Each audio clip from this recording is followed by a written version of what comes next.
그리스도인이라면 누구나 열매 맺는 삶을 살기를 원할 것입니다.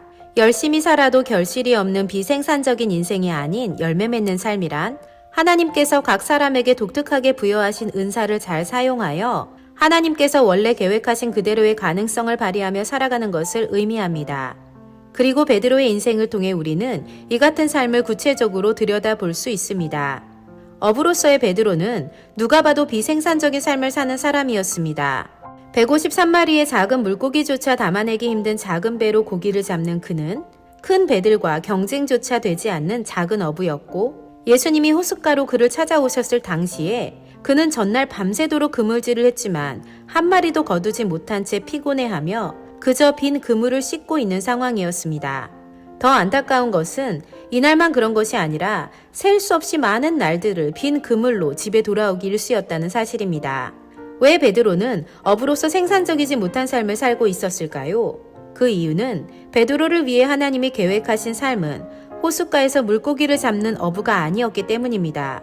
즉, 하나님은 그를 사람 낚는 어부로 디자인하셨지만 그는 물고기 잡는 어부라는 잘못된 직업을 선택하여 하나님이 그에게 주신 재능과 열정과 시간을 낭비하고 있었던 것입니다. 빈 그물만 하염없이 씻어내던 베드로가 예수님을 만나고 난 3년 후 그는 사람들이 모여있는 광장에서 복음을 전하고 있었고 5,000명이 넘는 사람들이 그의 메시지를 듣고 회개하며 그를 따랐습니다. 그의 행동과 가르침은 그 지역 사람들에게 뿐만 아니라 로마 제국에까지 영향을 미쳤습니다. 그제서야 그는 영적으로 열매 맺는 삶, 생산적인 삶을 살아갈 수 있었습니다. 그리고 그가 가톨릭 교회의 첫 주교가 됨으로써 하나님의 그를 향한 계획과 그를 통한 열매가 온 세상에 보여지게 되었습니다. 예수님이 나를 따르라고 베드로를 부르셨을 때 그는 기꺼이 자신의 배를 버리고 예수님을 따랐고, 이는 자신이 소유한 배, 즉 물리적 소유를 버림으로 영적인 삶의 생산성을 얻게 되었습니다. 즉, 예수님을 통해 하나님과 올바른 관계를 맺고 그 능력으로 사람들과의 영적인 관계를 맺게 되었습니다.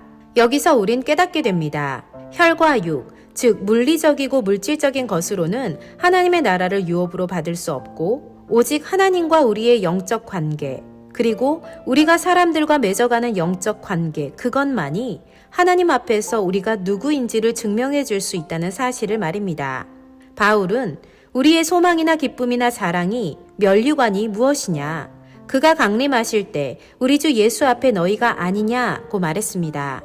즉, 하나님 나라의 핵심은 하나님과 그리고 하나님의 사람들과 영적 관계를 깊이 발전시켜 나가는 것입니다. 당신은 어떤 삶을 살고 계십니까?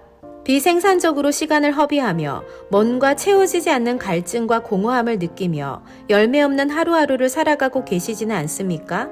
만약 열매 맺는 그리스도인의 삶을 살기를 원하신다면 성경을 깊이 이해하고 그 말씀을 우리의 삶과 일상의 대화 속에서 적용할 수 있는 능력을 키워야 합니다.